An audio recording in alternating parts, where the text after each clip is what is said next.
Now, let's move on to the next section, which is devoted to competition and entrepreneurship. By its very nature, the entrepreneurial process is always competitive. We have talked about ends, values, means, costs, plans, information, creativity, coordination, the transmission of information, and now we'll take another step and talk about competition.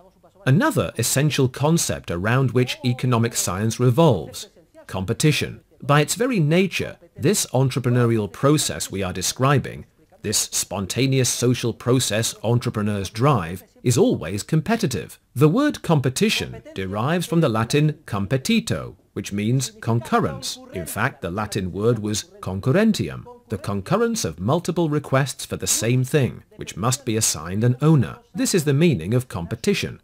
In other words, more than one person says, "I want that," and there is only one item, and it must be decided who gets it. The entrepreneurial process is always competitive. In what sense? Well, in the sense that the entrepreneurial process is a process of rivalry, in which entrepreneurs contend with each other to discover and seize the profit opportunities that emerge around them, before others discover and seize these opportunities. We could put it another way. Once I, the entrepreneur, create or discover a profit opportunity, and I grasp it and take the profit, no other entrepreneur can discover and grasp that same profit opportunity. That opportunity, with its specific circumstances of time and place, has been eliminated because I have already taken advantage of it. Therefore, entrepreneurs vie to be the first to discover and seize each opportunity, because the first to do so eliminates the specific opportunity in question, which is no longer available to other people. That is the heart of the market process entrepreneurship fuels. You're going to understand it right away. Nayara is the most attractive girl,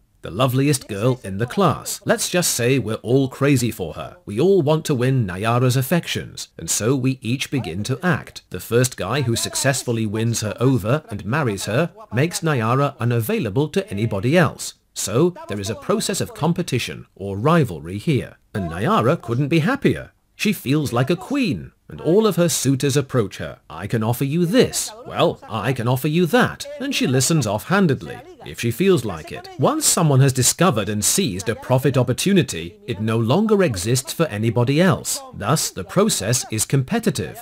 It is a process of rivalry. I have given you this example because you are contending with each other in the market for relationships between young people. The process, in the sphere of business, in the sphere of human relationships, in the sphere of academics, is always competitive. It is always a process of rivalry. For once an entrepreneur has detected and grasped a profit opportunity, he or she has eliminated it for all other entrepreneurs at any level. This is a process of rivalry. Now, I'd like to pose a question to you. Would it be conceivable, of course, when a profit opportunity is seized, it is eliminated, would it be conceivable for a point to arrive when entrepreneurs, that is, all of us, had detected and seized all profit opportunities, and the social process came to a halt, because all maladjustments had been discovered and coordinated? Is such a situation conceivable? Yes or no? No. The correct answer is no. But why not? This is important because my colleagues, mathematical economists, center their study of the economy on a hypothetical final state of rest that will be reached once all profit opportunities or maladjustments have been discovered and coordinated. At that point, the social process would stop.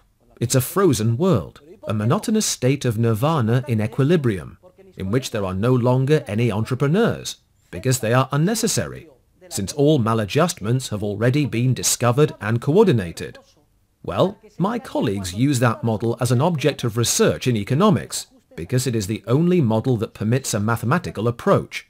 It is the model of equilibrium.